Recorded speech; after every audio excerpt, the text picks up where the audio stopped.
It's getting this restored. I believe Matt Nightingale was involved also. It was one of the largest companies in the world back in the 1920s and 30s. I think only General Motors was bigger. They were famous for building a lot of biplanes. Glenn Curtiss was also a visionary pilot as well as a motorcycle racer. He actually built a motorcycle that would do over 130 miles an hour back sometime around 1911 or something. That's just back then, that's crazy.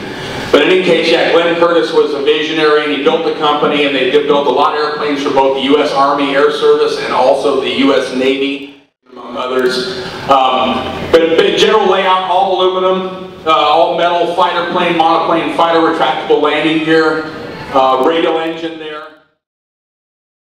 This last year's Planes of Fame Air Show in 2016 or 2015, this is a restored P-36 in the background. It belongs to the fighter collection, and it was painted up as number 86, which Lieutenant Philip Rasmussen flew the morning of Pearl Harbor to go up and attack the Japanese. At the time, the Allison engine put out about 1,100 horsepower.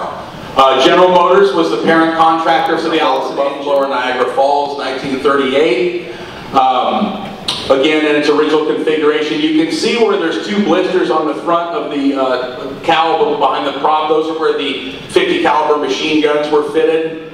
The wing, they put it up front. The front scoop there houses the coolant radiator as well as the oil radiator. And then on the top, between the machine guns, is the carburetor inlet. And these guys are getting ready to fly, test fly some P-40s. This is at Curtiss in Buffalo, New York. As you can see, the airplanes are now adorned in their olive drab and gray paint scheme. This is early 1941. The Army mandated this paint scheme for airplanes. Him and also the other pilot, Ken Taylor, two of them got airborne. Most of the P-40s were strafed that morning by the Japanese attackers. These guys were able to get two P-40s armed and fueled at a different airfield.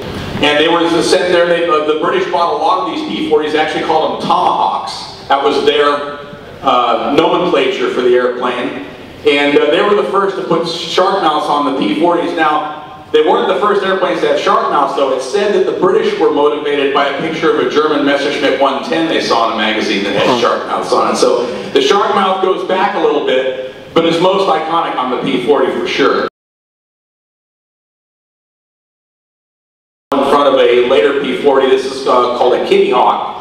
And that would be equivalent to a P-40E in the U.S. designation. Of the American Volunteer Group in China, also known famously as the Flying Tigers, 100 of the P-40s that were diverted from a British order were actually acquired by the nationalist Chinese under Claire Chennault and Chiang Kai-shek worked together with President Roosevelt to get these airplanes available to the nationalist Chinese Air Force to fight the Japanese.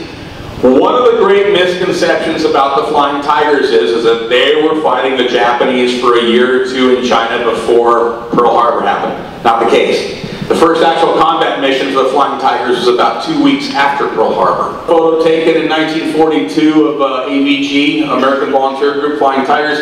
Eric Schilling is one of their famous pilots, is the second man from the nose. He's actually right in front of the cockpit sitting there with the hat on. That may be his airplane or another one. Again, squadron of the AVG, 5 Tomahawks in a row here. And the plane is this very often seen picture. You see this in books a lot. This is either black and white or color.